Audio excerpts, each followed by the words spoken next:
Good morning students. इससे पहले हम क्लास 9 का मोशन एक्सरसाइज ये लिए थे, वीडियो था जिसमें हम डिस्टेंस और डिस्प्लेसमेंट के बारे में बताए थे। अब उसी का नेक्स्ट टॉपिक है हमारा speed and velocity. Next topic है हमारा स्पीड एंड वेलोसिटी। स्पीड का डिफाइन हम लोग पहले से भी जानते होंगे, distance cover bye an object per unit time. Per unit time में जितना डिस्टेंस कवर होता है उसको हम लोग स्पीड कहते हैं। दूसरे ढंग में हम कह सकते हैं rate of change of distance. Distance के चेंज होने का रेट क्या है उसको भी हम लोग क्या कहते हैं, स्पीड कहते हैं। तो इसका हम डिफाइन लिखते हैं, rate of change of speed distance is called speed.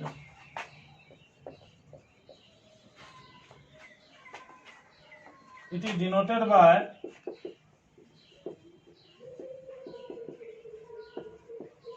V and its SI unit is meter per second. It is a scalar quantity.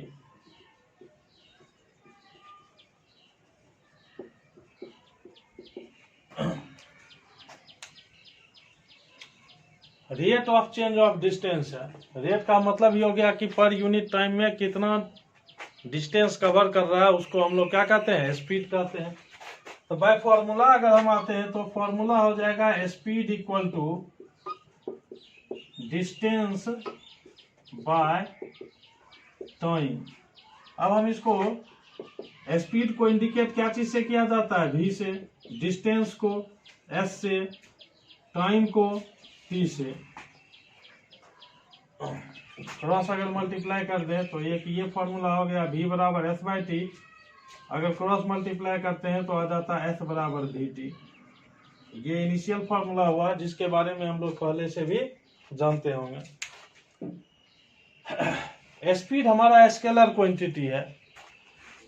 Speed को डायरेक्शन से मतलब नहीं रहता है कि बॉडी किस डायरेक्शन में जब चल रही है, इससे उसके स्पीड पर कोई फर्क नहीं पड़ता है। नेक्स्ट टर्म हमारा वेलोसिटी आता है।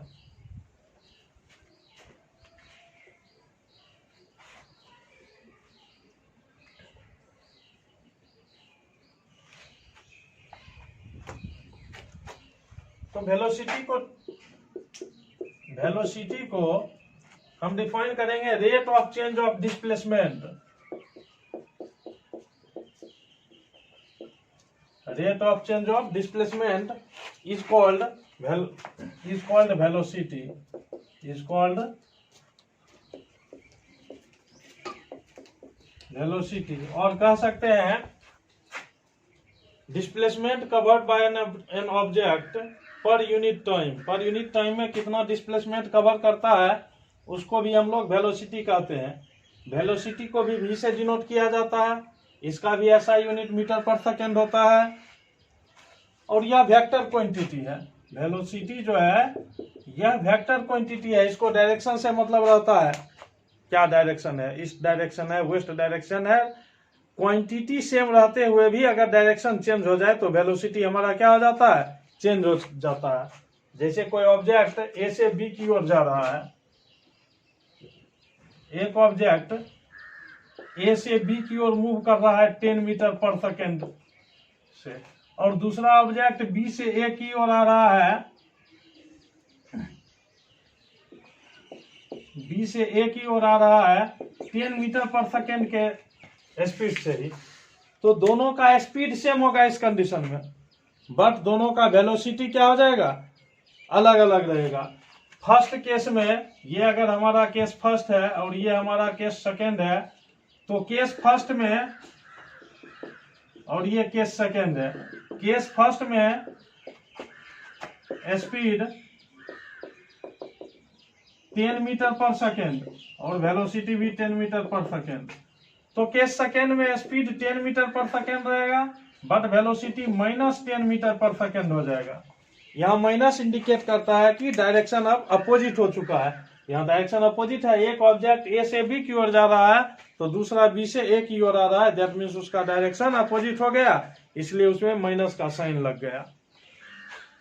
इसलिए हम वेलोसिटी को क्या कहते हैं, वेक्टर क्वांटिटी कहते हैं, जिसको डायरेक्शन से मतलब होता है। फॉर्मूला दोनों का सेम टाइप से होगा।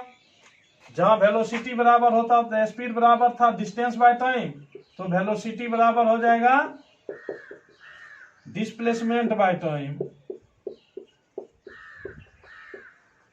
Displacement by time. वेलोसिटी को भी v से डिनोट किया जाता है, डिस्प्लेसमेंट भी s से डिनोट होता है, टाइम t से। तो यहाँ भी हमारा फॉर्मूला आ गया v बराबर s बाय टी और s बराबर vt। अब नेक्स्ट आ गया स्पीड और वेलोसिटी में डिफरेंस, कि स्पीड और वेलोसिटी में डिफरेंस क्या है।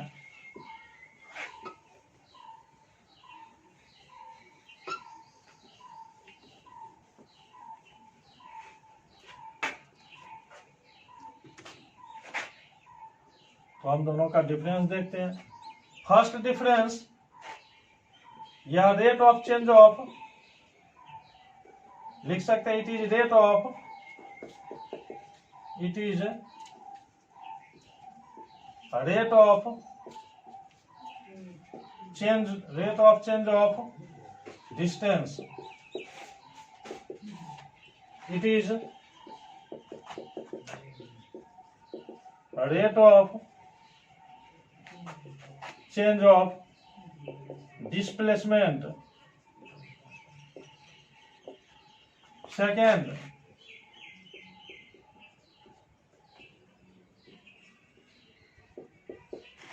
it is a scalar quantity,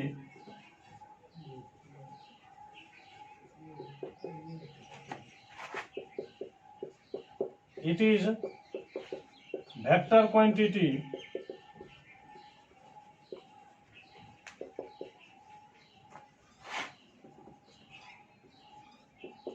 it is always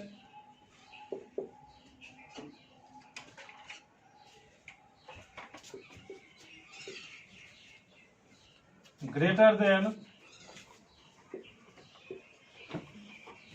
or equal to velocity, it is always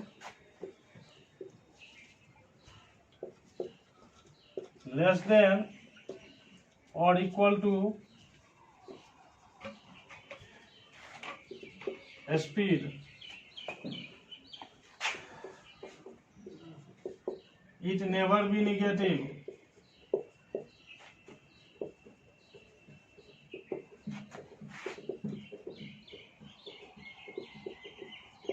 it may be negative,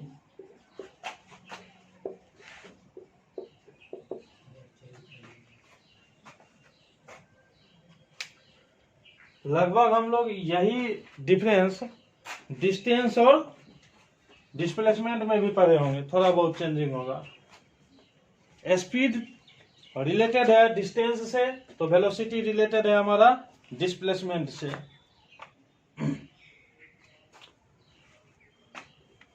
next term जो है वो हमारा आता है acceleration. Next term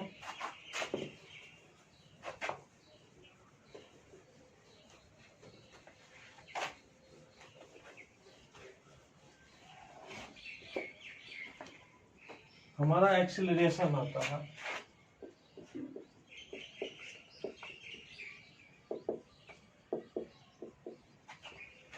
acceleration word से ही बना है एक्सीलरेटर, जो हम लोग व्हीकल्स में यूज करते हैं। एक्सीलरेटर, एक्सीलरेटर का क्या वर्क होता है, स्पीड को इंक्रीज करा देता है, यानी जितना एक्सीलरेटर हम ज्यादा देते हैं स्पीड उतना ही ज्यादा होता है।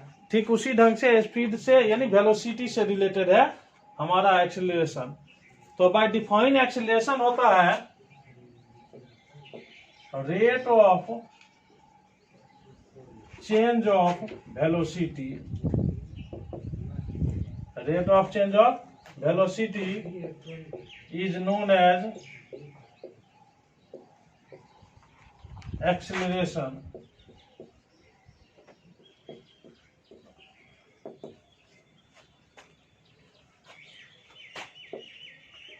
It is denoted by A.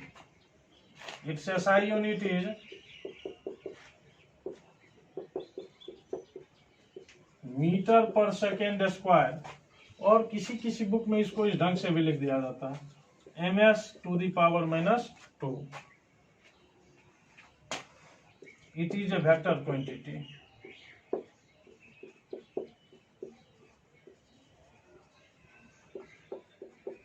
Acceleration भी हमारा वेक्टर क्वांटिटी है, दैट मीन्स यह भी पॉजिटिव और निगेटिव हो सकता है. यहाँ एक्सेलरेशन बराबर दिया है rate of change of velocity, यानी एक्सेलरेशन बराबर हो गया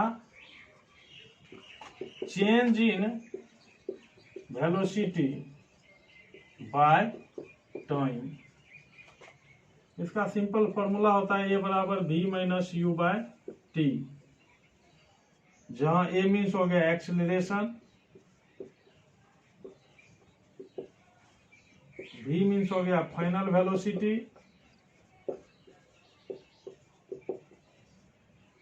u मीन्स हो गया इनिशियल वेलोसिटी,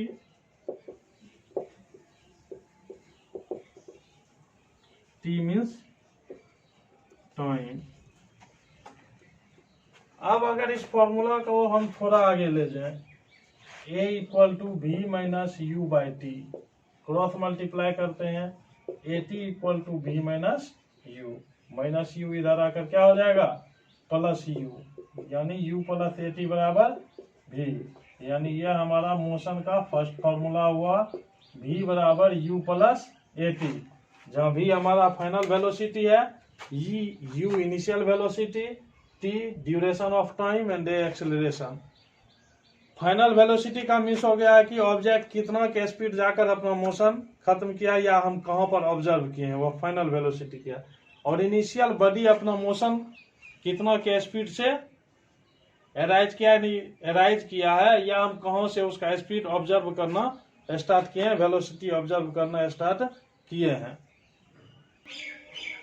नेक्स्ट टर्म हमारा है एवरेज स्पीड.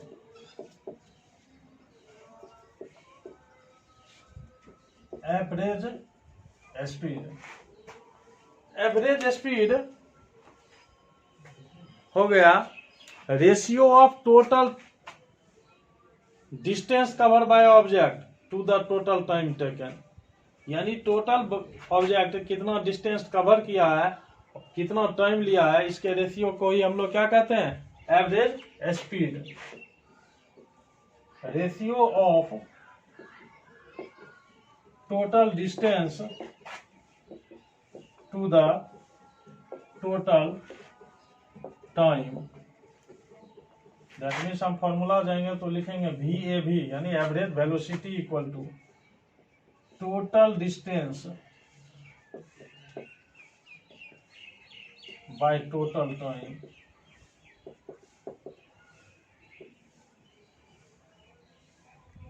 नेक्स्ट टर्म इसी में आता है इंस्टेंटेनियस.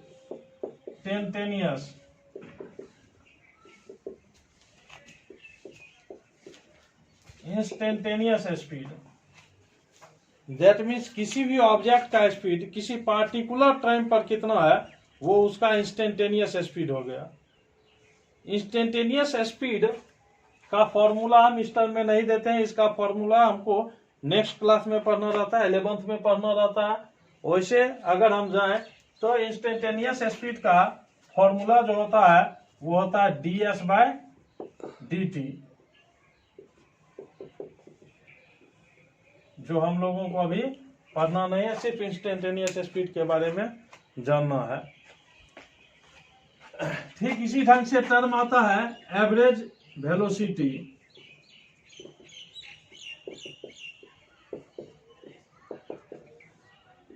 एवरेज वेलोसिटी भी हो जाएगा ratio of total displacement to the total time, that means VAB बराबर हो जाएगा total displacement by total time. ये इसका मेन फॉर्मूला हुआ। एक और फॉर्मूला कभी कभी यूज किया जाता है, VAB बराबर U प्लस V/2, यानी initial velocity plus final velocity bye 2। ये यूज तब होगा जब U और V दोनों का टाइम सेम रहेगा, दोनों का टाइम जो सेम रहेगा, अलग अलग टाइम रहेगा। अगर U के स्पीड से चला है या U के वेलोसिटी से 5 आवर चला, V के वेलोसिटी से भी 5 आवर अगर चला है, तो हम VAB U प्लस V/2 कर सकते हैं। अगर टाइम में डिफरेंस होगा तो ये फॉर्मूला अप्लाई नहीं होता है, ये फॉर्मूला फॉर प्रूफ अप्लाई किया जाता है। ये फॉर प्रूफ, अगर हमें प्रूफ करना है तो ये फॉर्मूला यूज किया जाता है। Otherwise average velocity equal to total displacement by total time का ही मेनली यूज किया जाता है। इसके बाद हम आते हैं सेकेंड लॉ ऑफ मोशन का, जो सेकेंड लॉ है। फर्स्ट लॉ तो हो गया V बराबर U plus AT, second law पे आते हैं।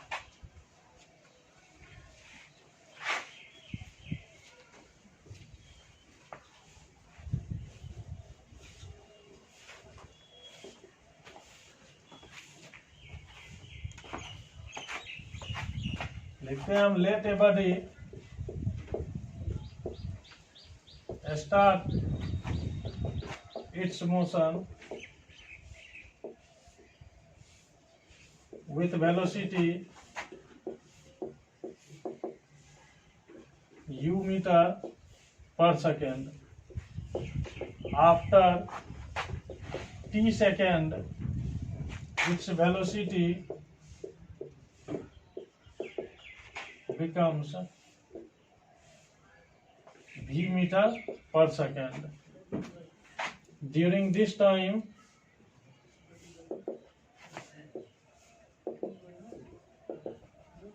body covers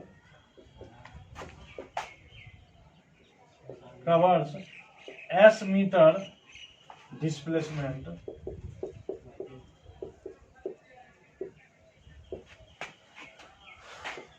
from, या सीधे लिखेंगे, we know that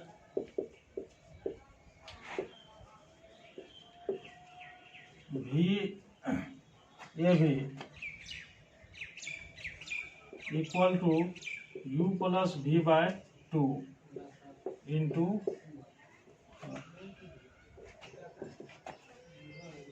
this implies that displacement बराबर हो जाएगा V एवरेज इंटू टाइम, यानी F बराबर U plus V/2 into T।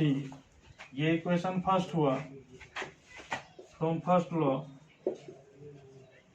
तो first law V equal to क्या होता है, U प्लस AT। अब फ्रॉम फर्स्ट एंड सेकेंड,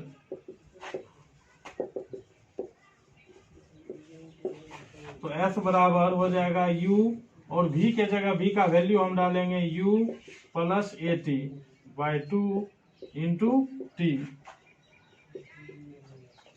यानी अब आ गया F बराबर U plus U, 2U plus AT/2 into T। अब हम ब्रैकेट तोड़ रहे हैं, तो हो जाएगा 2UT/2 प्लस 2U बोलते हैं AT इंटू T, AT²/2, 2 और 2 कैंसिल हो गया। यहाँ से फॉर्मूला हमको आ गया S बराबर UT प्लस हाफ AT²। ये हमारा सेकेंड लॉ हुआ। इसके बाद एक और थर्ड लॉ है। अब हम थर्ड लॉ पे आ रहे हैं। तो थर्ड लॉ हमारा है,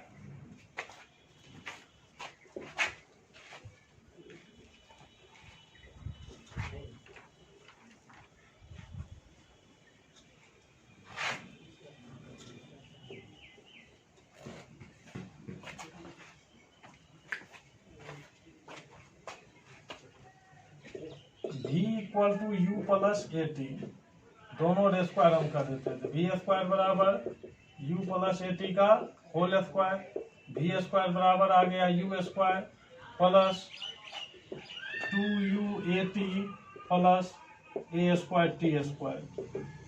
यू स्क्वायर इस दोनों में 2a कॉमन लेते हैं, तो 2a निकाल तो बचा यहाँ ut, यहाँ बच गया plus half A T square. Value put कर देते हैं, वी स्क्वायर बराबर you square plus 2a S, क्यों? क्योंकि एस बराबर हम अभी तुरंत पढ़े हैं ut plus half A T square. That means third law हो गया V square equal to U square plus 2as। Next में ग्राफिकल रिप्रेजेंटेशन चलेगा।